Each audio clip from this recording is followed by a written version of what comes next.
Throughout the centuries and in history, many kings and queens became infamous for their rules and reigns. King Charles I is best remembered for the fact he was executed in front of his own people, and King Henry VIII is known for his 6 wives and the brutality that he ruled over people with. He was a man who could turn on his best friends and closest advisors, but the morbid curiosity which has developed around such kings and queens had led to a strange obsession in which many of the royal coffins have been opened and broken into over the centuries. What has been found in some of these coffins is shocking, and this includes the stolen remains of queens, the broken bones of monarchs who reigned during the medieval period, and also perfectly preserved bodies of kings buried over 500 years ago. In this video, we look at some of the most infamous times that royal coffins have been opened.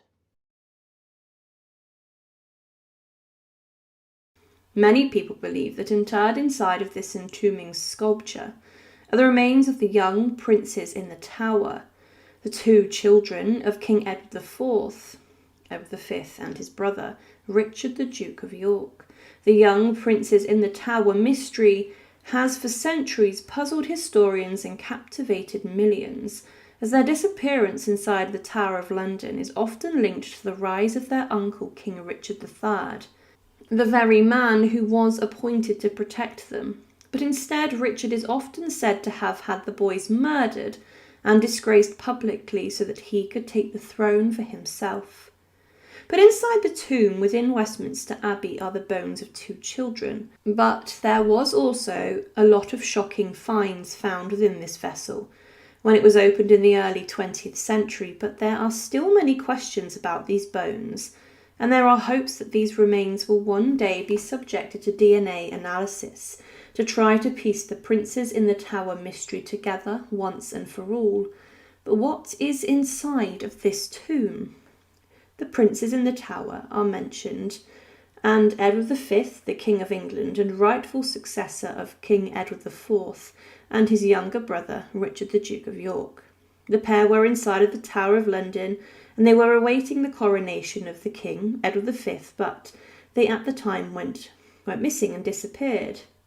Richard III, their uncle, usurped the throne, and he spoke out against the 2 boys, his nephews, and claimed that their mother and father's marriage was illegitimate and that he was the rightful King of England. But for years this mystery had no leads. However, in 1674 a number of bones were discovered by builders who were doing work inside the White Tower, the oldest part of the Tower of London. Under a staircase they found the remains of 2 young children, and it was considered a strange place for the burials of 2 children to be made.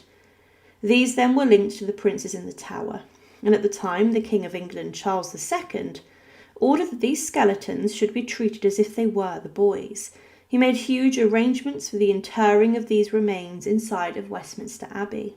The remains, or the collections of bones, were not placed inside of coffins, but they were collected and were held before a white marble sarcophagus was crafted and made for them.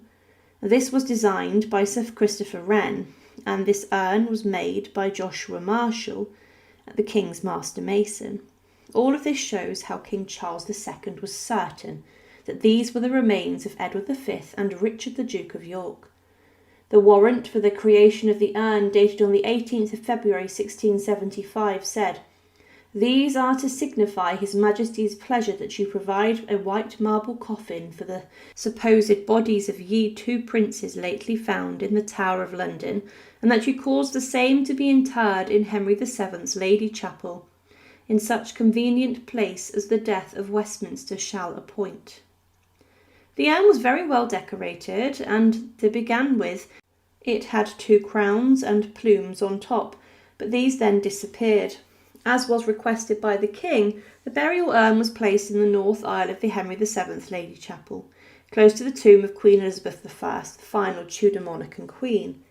A Latin inscription was carved into the urn, and this translated into English says, "Here lie the relics of Edward V, King of England, and Richard, Duke of York, these brothers being confined in the Tower of London, and there, stifled with pillows, were privately and meanly buried. by the order of their perfidious uncle Richard the Usurper, whose bones, long inquired after and wished for, after 191 years in the rubbish of the stairs, those lately leading to the chapel of the White Tower, were on the 17th day of July 1674, by undoubted proofs discovered, being buried deep in the place. Charles II, a most compassionate prince, pitying their severe fate, ordered these unhappy princes to be laid amongst the monuments of their predecessors, 1678, in the 30th year of his reign. By all accounts, King Charles II believed that these bones were the remains of the boys, and one, of course, was the King of England. There has even been controversy over these remains over the centuries, and Queen Elizabeth II, the recently deceased Queen, actually refused DNA testing on the bones many times, and it's not necessarily known why. Possibly she believed that the bones were of the princes, then it may have weakened her claim to the throne, or maybe she just believed that the mystery of these boys was best left as it was, and that it would have been wrong to extract DNA from the remains of the boys, and that this would be too invasive. There is hope that King Charles III would be more willing to subject the remains to some more vigorous scientific analysis, to hopefully bring some form of closure onto this. And it is known that he is certainly more likely to grant this request than his mother was. But the burial urn was actually opened in 1933. However, what was found was shocking, and it's also left a lot to be desired, especially due to the fact that the men who did this did not really do a proper thorough job. Despite the investigation being a 20th century one, it was rather poorly carried out. In 1933, the Dean of Westminster agreed to allow the urn to be opened and then inspected. This, he hoped, would bring an end to speculation. The examination was conducted by Lawrence E. Tanner, the keeper of the monuments, and also the record keeper of the library, William Wright, the president of the Anatomical Society of Great Britain and Ireland, and they were helped by a dental surgeon, Dr. George Northcroft, who was a specialist in children's dentistry. It was hoped that this man would be able to help deal with any teeth inside of the urn. In front of an audience of invited people, the urn was opened, and inside of the vessel many things were found. Part of Westminster Abbey was the location for its investigation and not a scientific room. The examination came up with a number of different conclusions, and it was found the remains were of two boys aged around 12 and 10. The experts measured the parts and also came up with this, and this of course is around the correct ages for the two princes of the disappeared princes inside the Tower of London. Many remains were discovered, including the cranial vault, which was said to have belonged to King Edward V. But one thing to consider is that the investigation did not specifically conclude that these bones and remains belonged to the missing princes. This was put together and as concluded based on the age of the bones, but the men who looked at the remains did not say this themselves. It was said that it will be noted that Professor Wright, for convenience, assumed that these bones were those of Edward and Richard. This was perhaps unfortunate, for it has led some people to suppose that we definitely identified the bones as those princes. No such claim was made, and I was in fact particularly careful in the paper, which we read before the Society of Antiquaries, to make no such identification, and to adopt a cautious and not proven attitude throughout. They reached the conclusion that these were the bones of two children, aged 10 and 12, and there was also some staining on the skull which experts believed was consistent with the bloodstains caused by force of suffocation, indicating that these two boys were inside the Tower of London and were suffocated. This was something which obviously would make sense. However, what is strange is that the investigations missed a number of key things that could have added more proof that these were the bones of the princes. One thing they missed was looking at the gender of the remains. As if they were belonged to a girl, then of course this would cast it into serious doubt. They also did not really date the bones, and they did not come up with a rough estimate as to how old these remains were. If they were too early for the 15th century, this would also cast them into doubt. Photographs were taken of some of the remains, and there was also some questions that the stain on the skull was not a blood stain at all, but, strangely, amongst some of the bones was also a collection of animal bones, meaning these had been thrown inside of the urn too, practically alluding to the fact that these children had been interred with litter. One of the men who carried out the investigation claimed that, as to what happened after their death, no one can say, but I imagine that when the place in the elm chest in which they were found, Edward lay at the bottom on his back with a slight tilt to the left, and that Richard lay above him, face to face, and that when the chest was discovered in the 17th century, the workmen broke into it from above and near its middle.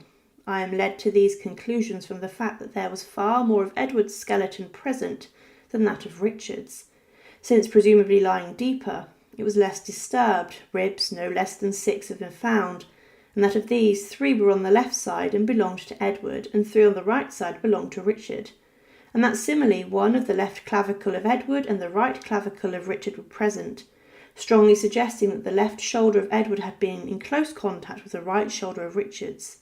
Need I go on? He described the state of the remains and said that, on the examination commencing, it soon became apparent that the bones were those of 2 children of about the right age for the princes. Parts of 2 skulls, 2 jawbones, 2 thigh bones were seen to be there, and the thigh bones, when placed side by side, demonstrated that one was longer than the other. This was the first and last time the burial urn containing allegedly the 2 prints in the tower has been opened, and still today. There are a number of questions around this. There are also, it's claimed, 2 unmarked children's coffins found in or near to the tomb of King Edward IV inside of St George's Chapel in Windsor. This could also be the boys. There are too many questions that still exist around the disappearance of Edward V and Richard the Duke of York, and there is still much evidence being hunted for regarding what happened to them. But do you think their remains are inside of the urn within Westminster Abbey? One of the most barbaric and brutal kings of England was Henry VIII, who is best known for having 6 wives. 2 of these lost their heads inside the Tower of London, as an axeman and swordsman would perform the bloody roles of taking the heads of his wives. But Henry VIII in his final years put a huge amount of weight on, and he would become rather restricted with injuries he had following a jousting accident, which transformed his personality. The king had been smashed off of his horse in his 30s, and following this he became rather tyrannical, and his mood would shift sharply. This coincided with the executions of some of his friends, who he would condemn and then regret these actions. But in 1547, Henry VIII became ill early in the year, and he would succumb to this inside of his chambers in the Palace of Whitehall. However, Henry VIII, following his death, would be buried in a very small vault, which is not in keeping with his reputation and legacy. Today he still remains in this burial vault, despite his wishes being different. However, the vault of Henry VIII would be broken into a number of times, and with this the most infamous king of England was disturbed. On the 28th of January 1547, King Henry VIII died, and his death was one which was rather peaceful. He was attended on by the Archbishop of Canterbury, Thomas Cranmer, and in the end the king slipped away, and he did acknowledge in his life that he had sinned a great deal. But following his death, the king's body was washed inside of his chambers, after it was left a few days before his demise was announced to the Parliament. With this, Edward VI was made king, but Henry VIII's heart and vital organs were removed, and these, it's believed, were then placed in lead caskets or vessels, which were buried in places separate from where his body was laid to rest. After this, the king's body was placed into a coffin, and it was then laid in state in the presence chamber of Whitehall Palace, and was surrounded by burning tapers before it was moved on a huge procession to Windsor Castle, and the church within the castle's walls, St George's Chapel. Henry VIII stated in his will to his servants and family that he wanted to be buried with his 3rd wife, Jane Seymour, who had died following giving birth to King Edward VI. Jane's demise inside of Hampton Court was very sad, and she never made it out of the place alive, as she became sick in the days following giving birth to the heir. But Jane's death changed history forever, as despite giving the king everything he wanted, if she had recovered, then it's unlikely Henry would have had more wives. But her body, minus the heart, which had been buried in Hampton Court Chapel, was taken to St George's Chapel and was buried in a vault under the floor of the choir, showing her importance. But Henry decided that he wanted to be placed to begin with in this vault, before he wanted to be moved to a much larger and grander tomb, which would be placed inside of Westminster Abbey alongside his father and mother's tomb. The tomb of Henry VIII was planned for many decades before he died, and he wanted this to be a large ornamental tomb which would be bigger and grander than his mother and father's, Henry VII and Elizabeth of York. Specifically, it would be a quarter bigger, and Italian sculptors tried to work on this, and Henry VIII did argue with them over the tomb's design. However, the king died before the tomb would be finished, and because of this it was never completed, as his children would not invest a huge sum of money to finish it. But because of this, the king's dreams of being buried inside a grand memorial would never occur. The coffin of Henry VIII after his death and embalming was then taken on a huge procession from Whitehall Palace to Windsor Castle. The procession was 4 miles long, and roads had to be widened to allow it to pass by. And the hearse carried the coffin of the king, which was pulled by horses who had been draped in black cloth. But on the coffin was a wax effigy of Henry VIII, covered in jewels and his clothes. This was for many people who witnessed the procession the first time they had seen an image of their king and what he looked like, and the crown was also placed on the coffin.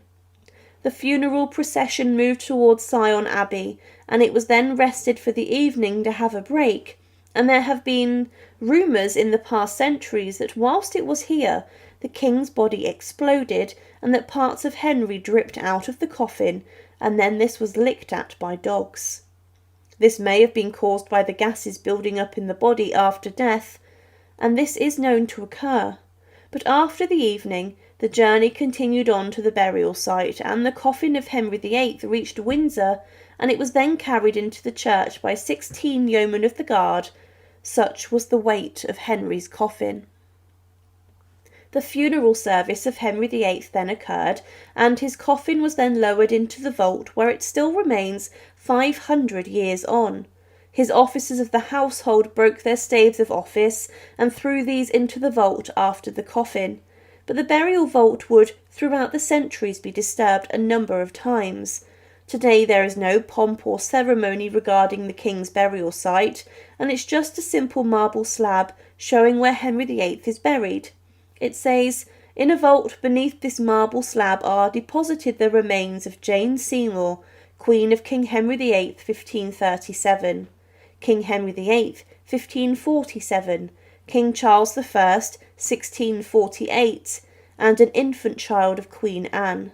This memorial was placed here by command of King William IV, 1837, but Henry VIII was disturbed a number of times, mostly to bury the others inside of the vault with him, and he would be buried next to someone who he would consider his greatest enemy. The most important person inside of the burial vault after Henry VIII is King Charles I, who was placed next to Henry's coffin. King Charles was a Stuart, and Henry VIII during his reign would bar the Stuarts from ever becoming the kings of England. But after his daughter Elizabeth I had no children or heirs, the Stuarts became also the rulers of England. But Charles I is remembered in history for being one of the most brutal and shocking kings who threw his country into civil war. The English Civil War is known as the bloodiest conflict ever fought in England, but Charles I would be placed on trial after the defeat, and he would then be condemned to death, before his head was taken off on Whitehall by an executioner. But because of the furore regarding Charles I and the hostility towards this action, Parliament tried to make sure that they buried Charles I in a quiet place, especially because they were worried that royalists would dig him up and venerate him as a martyr.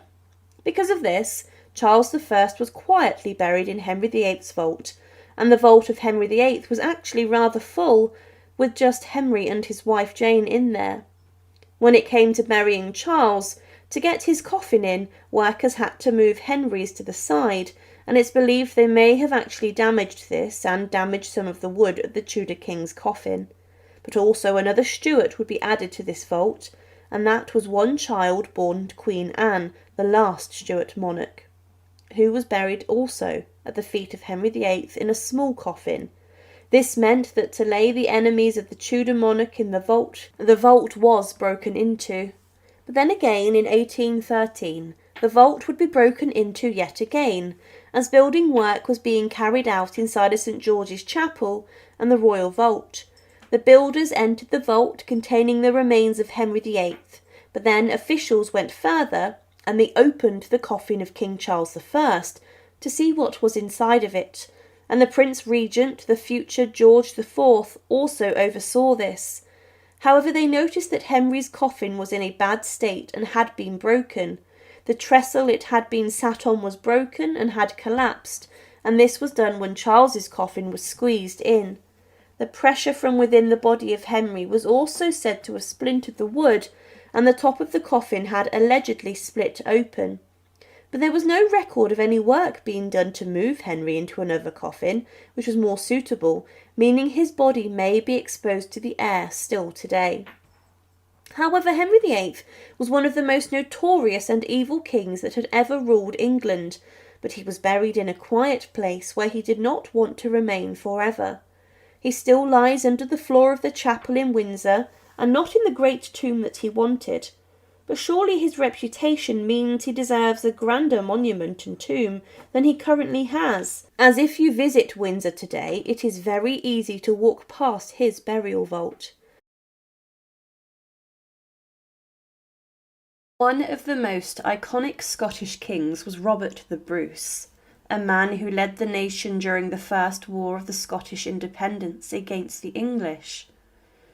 He did manage to restore Scotland to being an independent nation during his reign, and he is considered a hero today alongside others such as William Wallace.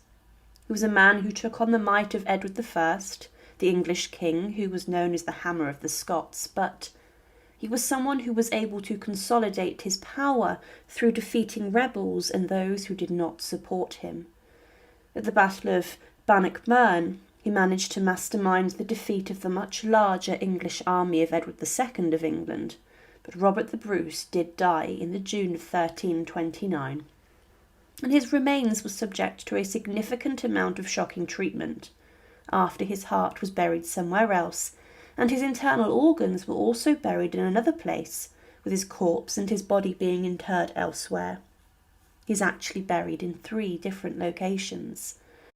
Robert the Bruce had actually been on the English side when King Edward I went against the Scottish puppet king, John Balliol, who was removed from power and then taken to London, but he then joined the rebellion led by William Wallace.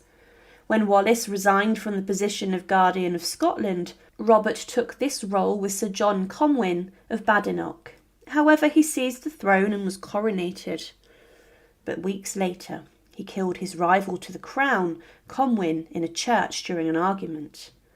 Because of this slaughter, the English king was furious and the Pope excommunicated the new king Robert I, or Robert the Bruce. To begin with, his reign was not successful, as the English army defeated him at Methven, and his wife and daughters were seized and imprisoned, and 3 of his brothers were then condemned and were executed upon Edward I's orders. Because of this, the king had to flee, but he was a skilled military commander and was fortunate at times. In 1307, the Hammer of the Scots, Edward I, died, and stepping into the English king's shoes was his son Edward II, who was not the greatest at commanding troops, but Robert managed to fight back using guerrilla troops against the English who had settled and occupied different parts of Scotland. He pushed the English back, and as time went on, he carved a brilliant reputation for himself. The biggest victory he achieved was at the Battle of Bannockburn, in which the English army outnumbered Robert's men 3-1. And following this, the Scottish monarchy was said to have been independent from the English. But Edward II was persistent, and he did want to command Scotland. But Robert I was declared the rightful monarch, and in this declaration, in which a letter to the Pope, he was solidified in his power. This document claimed that, as the histories of old time bear witness, it has held them free of all the servitude ever since, In their kingdom 113 kings of their own royal stock have reigned, the line unbroken by a single foreigner. But this declaration also carried a message for Robert, as it was said that, were Robert to desist from what he hath undertaken, and be willing to subject us or our kingdom to the king of English or the English, he would strive to expel him forthwith as our enemy, and as a subverter of right, his own and ours, making someone else our king who is equal to the task of defending us. The Pope recognised Robert the Bruce was the rightful king of independent Scotland, and an alliance was renewed with the French. The English deposed Edward II for his son in 1327, and peace was then secured between the two nations, and England went back on their claims that they were superior over Scotland. With this, Robert the Bruce had achieved his main goal, and he was seen as a brilliant king. However, in 1329, Robert became ill. He wanted to embark on a crusade in the name of religion, but he was confident that he would leave Scotland in the hands of future safety and kings. He died on the 7th of June 1329, and it's not actually known what killed him a month before he turned 53. Some accounts say he had leprosy, and others say he suffered from tuberculosis, cancer, or a stroke. But even one man accused Robert I of eating eels, which was dangerous for him. The king's body was then embalmed, and his remains were cut open, as was traditional, and his internal organs were to be cut out. His sternum was sawn out of his remains, and his heart was cut out, and this was then to be worn on a chain around the neck of Sir James Douglas. His internal organs were also removed, and these were placed in the chapel of St. Cerf, which was a place where he usually prayed. The king's body was then taken to Dunfermline Abbey for its burial, and this was a huge occasion and was possibly the largest funeral to ever take place inside of Scotland. But Robert I's body was interred inside of a wooden coffin and was buried within a stone vault beneath the floor of the abbey, and a tomb of white marble was made for him. On this plinth carried the inscription, "Here lies the invincible blessed King Robert. Whoever reads about his feats will repeat the many battles he fought. By his integrity he guided to liberty the kingdom of the Scots. May he now live in heaven." But the plan was for the heart of Robert the Bruce to be carried on crusade by Sir James Douglas. But this never took place, and because of this it was said that the heart was rescued and was then brought back to Scotland. Robert had said he wanted his dying wish to be that the heart was taken to the Holy Land, but it never went there, and it was then buried in a lead container at Melrose Abbey. But this was not the end of the story. During the English Reformation, the Abbey church where he had been buried underwent attack and was sacked, and it fell into a poor state. But on the 17th of February 1818, a number of workmen were breaking ground to build a new church on the site of Dunfermline Abbey, and they came across a vault in the front of the former high altar. This vault was covered by 2 large stones, and it had 6 iron handles on the stone, and when they were removed, a vault was found. Inside of this were the remains of a decayed oak coffin and a body which was enclosed in lead. A decayed shroud of cloth of gold was placed over it, and when the coffin was opened, it was found that the head of the body had a shape of a crown had formed, and the vault was then to be secured for further investigation. On the 5th of November 1819, this took place, and the shroud was in a bigger state of decay since the opening of the vault. The body was raised up and was placed on a wooden coffin board at the edge of the vault, and this was covered in 2 layers of lead.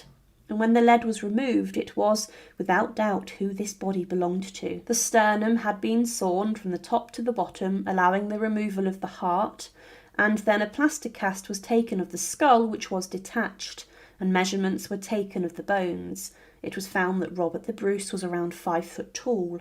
The skeleton of Robert the Bruce was then placed on top of a lead coffin, and many people visited to see the king's remains.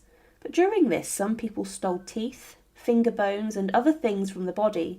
Robert the Bruce's remains were later reinterred in the vault in Dunfermline Abbey, and were inside a new lead coffin, and 1,500 pounds of pitch were poured on it to preserve the remains.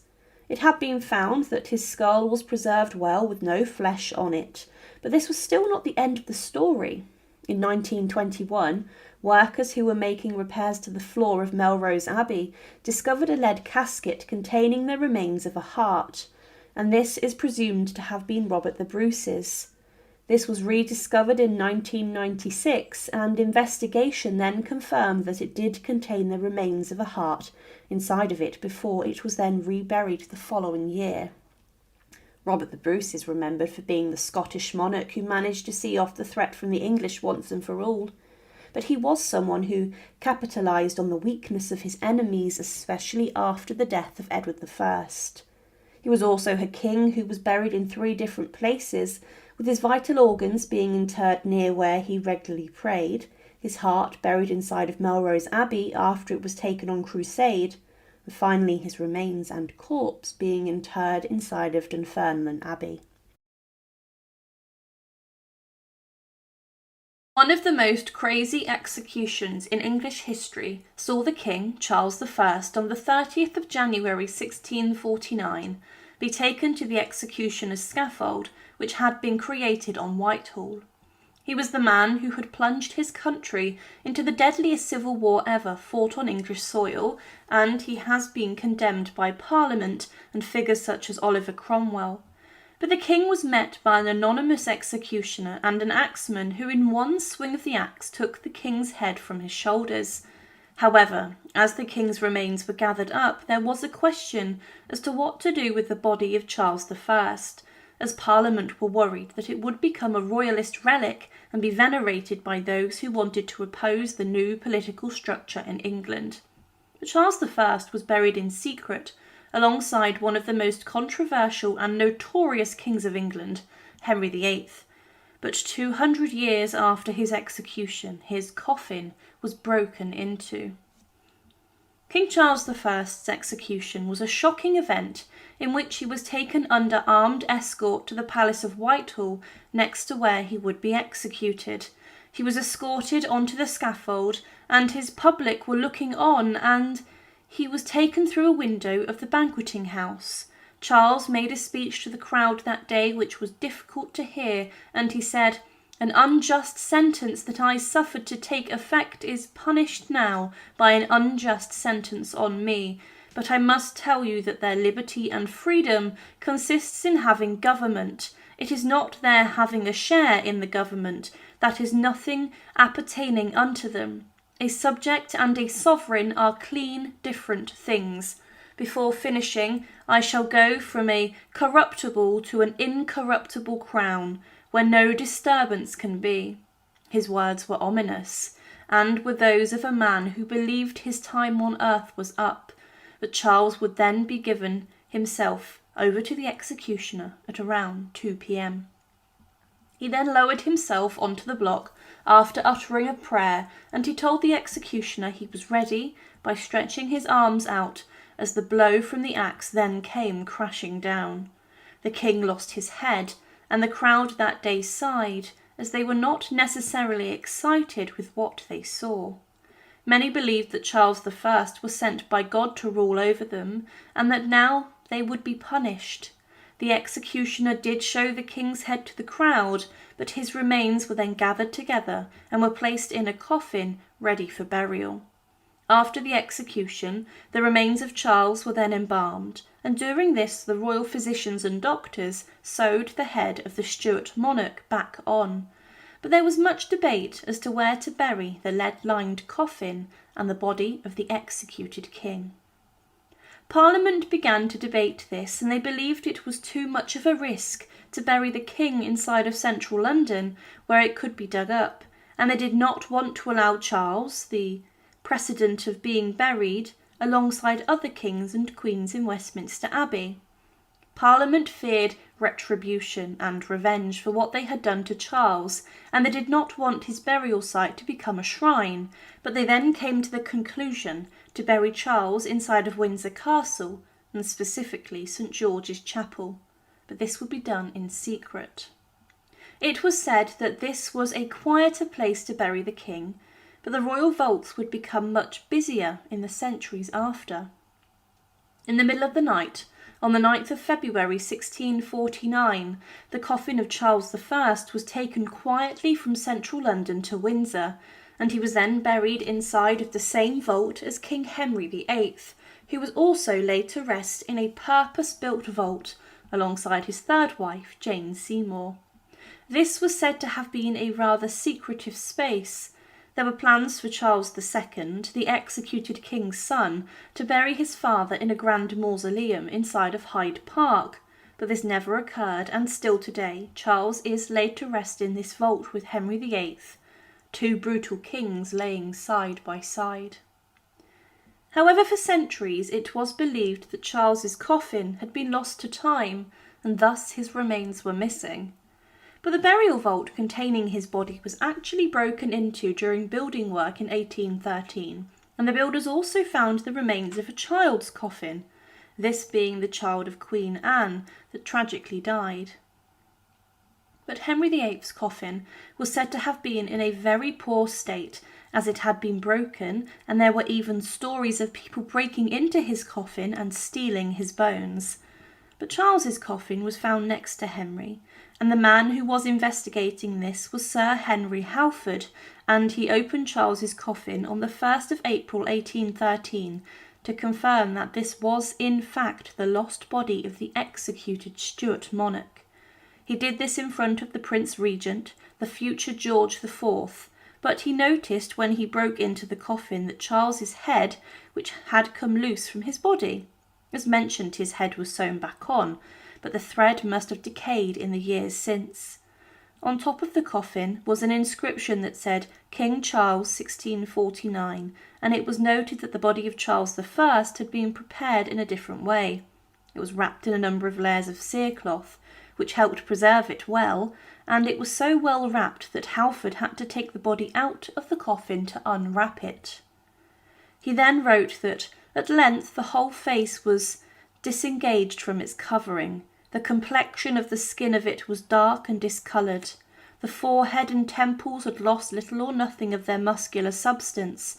The cartilage of the nose was gone, but the left eye, in the first moment of exposure, was open and full, though it vanished almost immediately. And the pointed beard, so characteristic of the period of the reign of King Charles, was perfect. The shape of the face was a long oval. Many of the teeth remained, and the left ear, in consequence of the interposition of the untouched matter between it and cerecloth, was found entire. It was difficult at this moment to withhold a declaration that, notwithstanding its disfigurement, the countenance did bear a strong resemblance to the coins, the busts, and especially to the pictures of King Charles I by Van Dyck, by which it had been made familiar to us. It's true that the minds of the spectators of this interesting sight were well prepared to receive this impression, but it is also certain that such a facility of belief had been occasioned by the simplicity and truth of Mr. Herbert's narrative, every part of which had been confirmed by the investigation so far as it had advanced, and it will not be denied that the shape of the face, the forehead and eye, the beard, and the most important features by which resemblance is determined.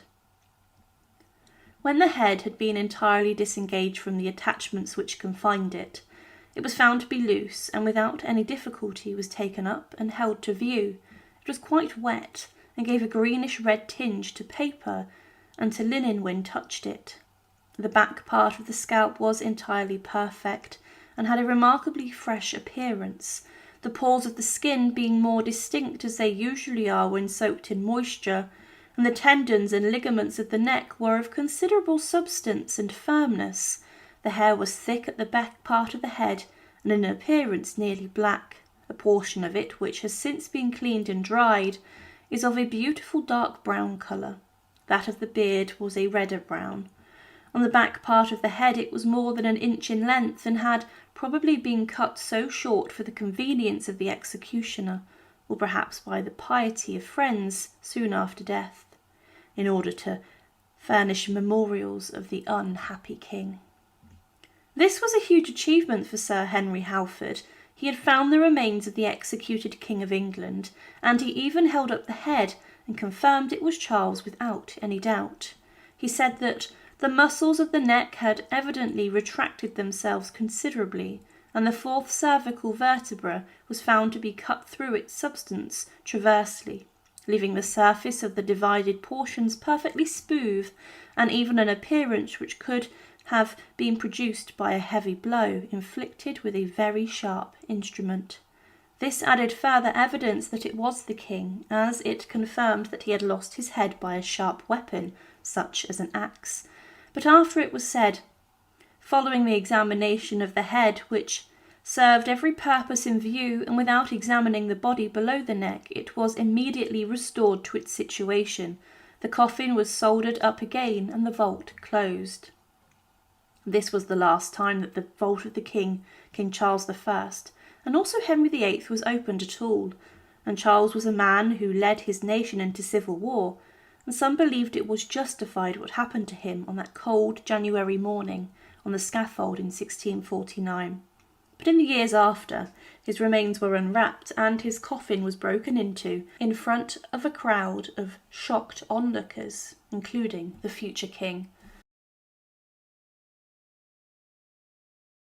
One of the greatest queens to ever reign over England was Elizabeth I, the final Tudor monarch. It was during her decades on the throne that she saw the Elizabethan period, a time of great change where writers such as Shakespeare were thriving, and she managed to also see off some great threats to her throne.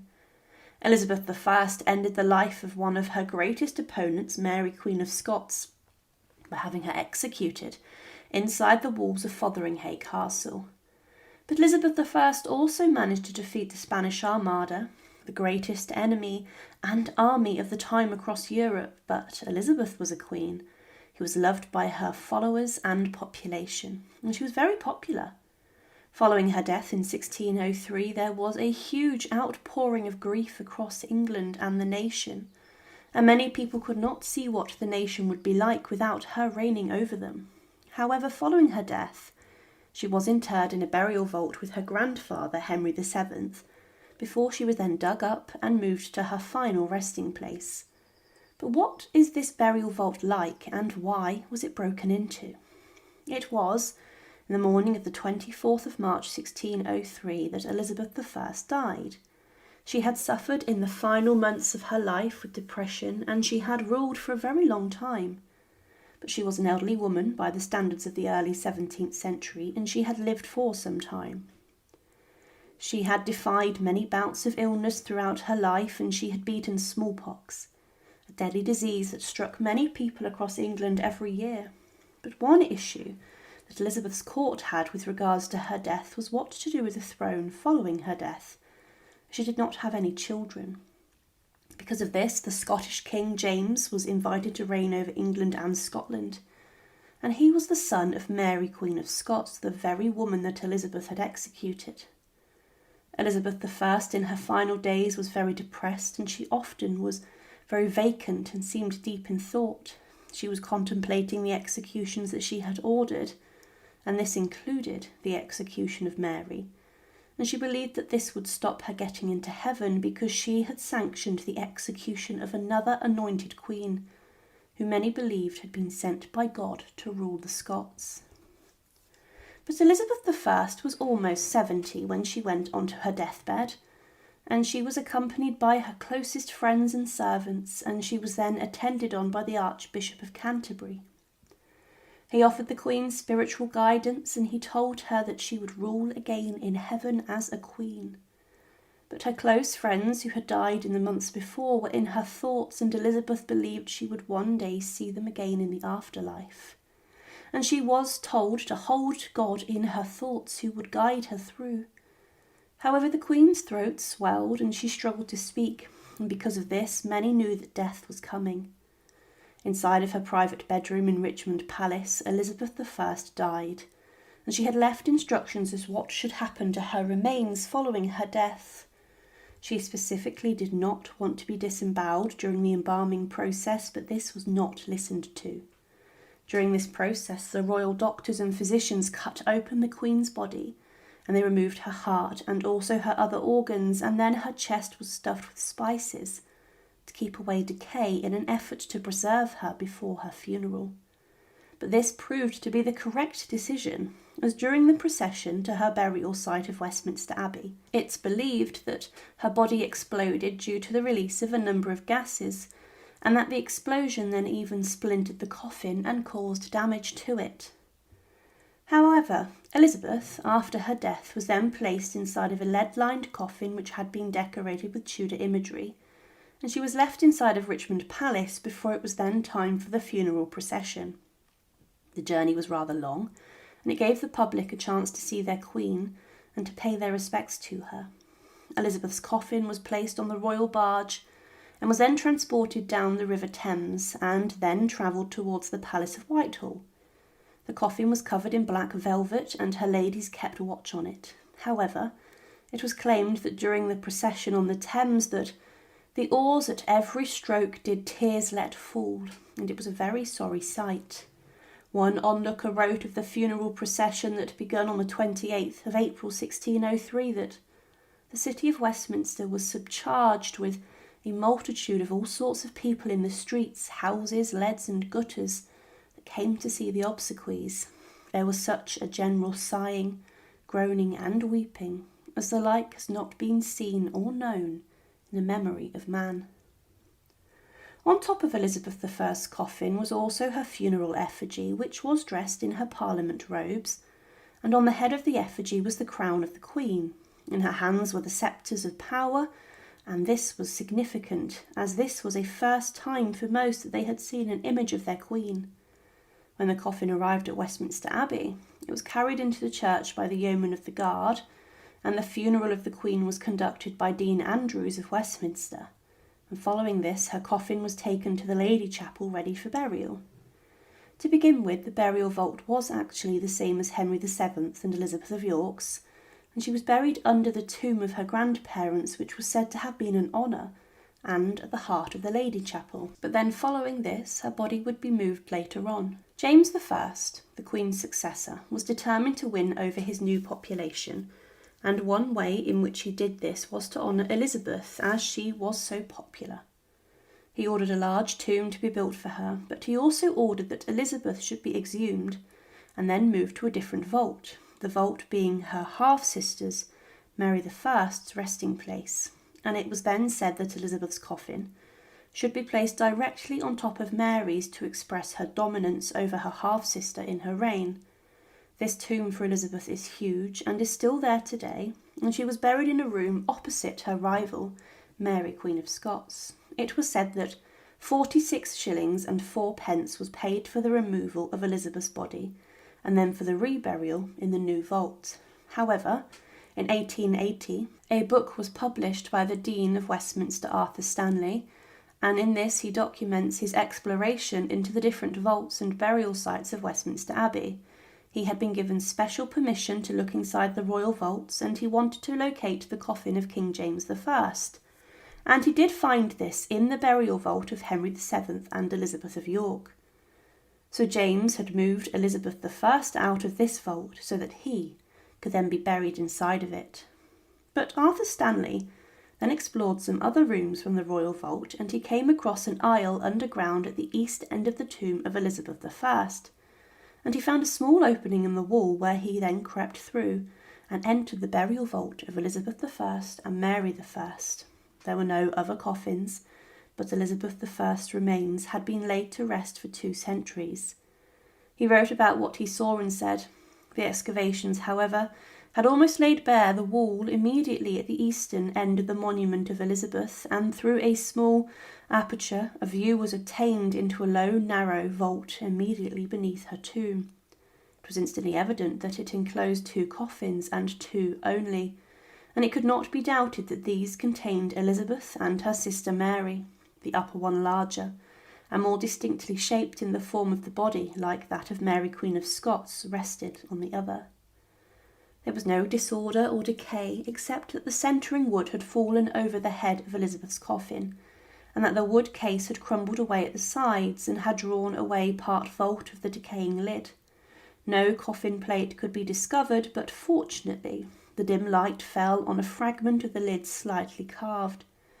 This led to a further search, and the original inscription was discovered. There was the Tudor badge, a full double rose, deeply but simply incised in outline on the middle of the cover. On each side, the august initials E.R., and below, the memorable date, 1603. The coffin lid had been further decorated with narrow moulded panelling. The coffin case was of inch elm, but the ornamental lid containing the inscription and panelling was of fine oak, half an inch thick, laid on the inch elm cover. The whole was covered in red silk velvet, of which much remained attached to the wood, and it had covered not only the sides and ends, but also the ornamented oak cover, as though the bare wood had not been thought rich enough without the velvet.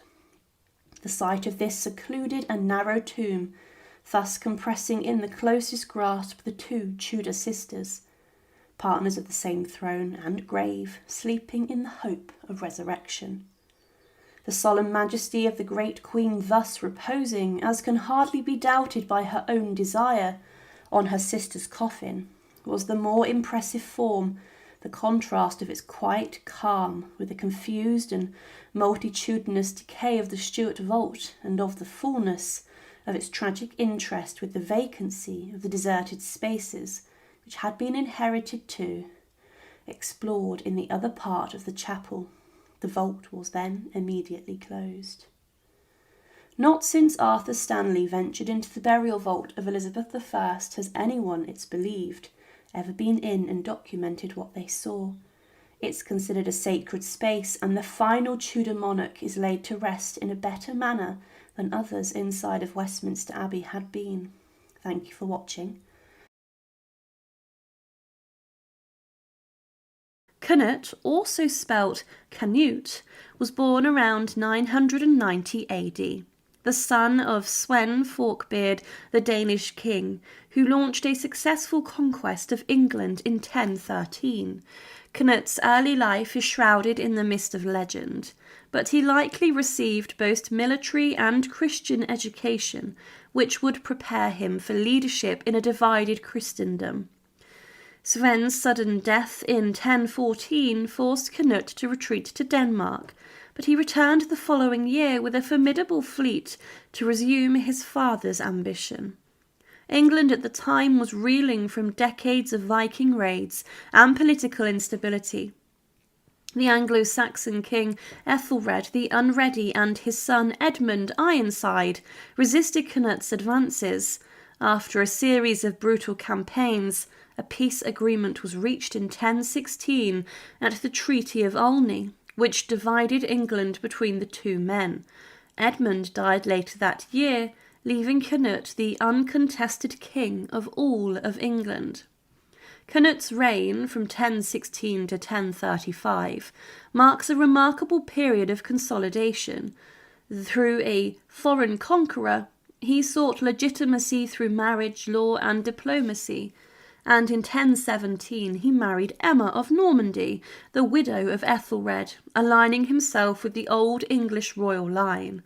He maintained many Anglo-Saxon institutions and surrounded himself with both Danish and English advisors.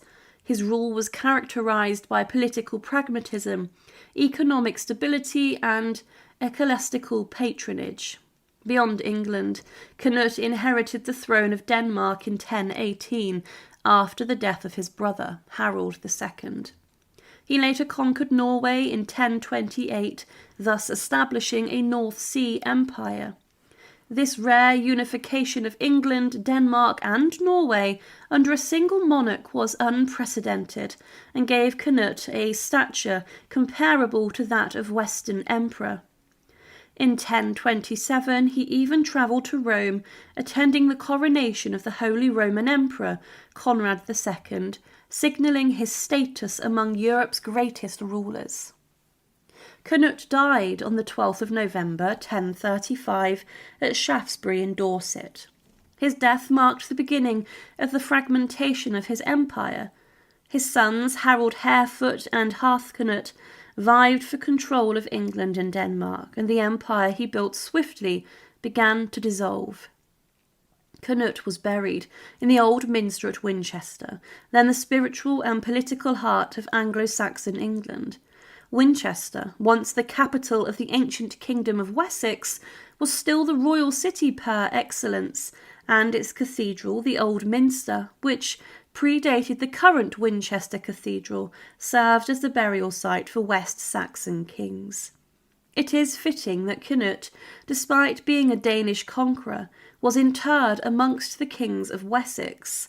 This burial signified his successful integration into English rulership and his desire to be seen as a legitimate Christian monarch, not a foreign usurper. His burial in Winchester also symbolised continuity with the line of Alfred the Great, further consolidating his image as a lawful and pious king.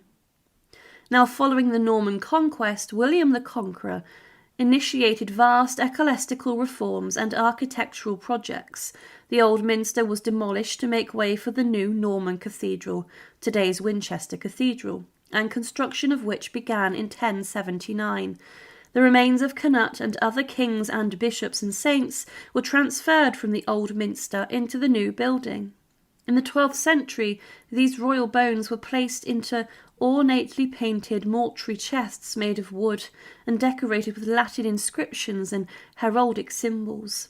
These chests were raised high above a stone screen surrounding the high altar, an architectural feature symbolising the celestial status of the interred. Cnut's bones were believed to be placed in one of these chests, along with those of his wife, Queen Emma. Today, the mortuary chest, believed to contain the remains of King Cnut, stands atop the presbytery screen in Winchester Cathedral. It is one of the several surviving chests that hold the disarticulated bones of early English kings, bishops, and saints. These chests, while now simple and time-worn, once bore brightly painted images of saints and heraldic emblems, designed to glorify the deceased and inspire reverence. Cnut's chest, like the others, is a small wooden box reinforced with iron bands. It bears an inscription in Latin naming the monarch it contains. Over time, the contents of the chests have been disturbed multiple times, especially during the 17th century English Civil War. In 1642, parliamentary soldiers sacked Winchester Cathedral, smashing stained glass and ransacking royal tombs. The mortuary chests were thrown to the ground, their contents scattered. Some of the bones were looted or lost, and others were haphazardly replaced. Records from the time describe soldiers playing football with skulls of kings. This desecration complicated further identification of the bones. Despite this, the chests were later restored and replaced on presbytery screen. However, it's no longer certain whose bones rest within which chest. Modern analysis suggests that the chest may now contain a mixture of remains belonging to various individuals, including kings such as Egbert, Edmund I, Edred, and William Rufus, as well as bishops and queens. And in recent years, researchers have attempted to resolve the confusion caused by the Civil War desecrations. In 2019, a team of scientists led by the University of Bristol osteoarchaeologist Heidi Dawson-Hobbis conducted the first comprehensive scientific study of the bones in Winchester's mortuary chests. Using radiocarbon dating, isotope analysis, and DNA sequencing, the team examined over 1,300 bone fragments from 6 chests. The study revealed that the bones came from at least 23 individuals, many of whom lived in the 10th and 11th centuries. Some of the remains belonged to children, others to older men, and these findings support the belief that the chests do indeed contain the remains of Anglo-Saxon royals. In the case of King Cnut, the data was less conclusive. It's believed that several bone fragments in one chest may belong to a tall, robust male who died in the Middle Age, consistent with Cnut's age and physique as recorded in historical accounts, but still, absolute confirmation remains elusive, partly because Cnut's wife Emma and others from the period are also candidates for inclusion. The survival of Cnut's remains, albeit in a fragmented and uncertain state, provide a powerful connection to a man who once held sway over an empire stretching from Irish Sea to Baltic. His interment in Winchester, amidst the ancestral burial grounds of the Wessex kings, serves as both a political statement and a symbol of assimilation. The tomb and mortuary chest of King Cnut in Winchester Cathedral embody a remarkable convergence of history, religion, and royal symbolism, from his rise as a Viking prince to his rule as a Christian king and emperor. Cnut represents a rare fusion of conquest and consolation. His bones, once scattered by soldiers, later recollected with reverence, still lie within Winchester's great cathedral, silent witness to a forgotten empire. In an age of fleeting power and fragile kingdoms, Cnut's story endures. His mortuary chest, perched above the cathedral's sacred heart, offers more than the relics of a distant past. It serves as a reminder of kingship, impermanence, and the quiet persistence of memory across centuries. Thank you for watching, and to support our channel, please make sure to subscribe. And again, thank you so much for watching.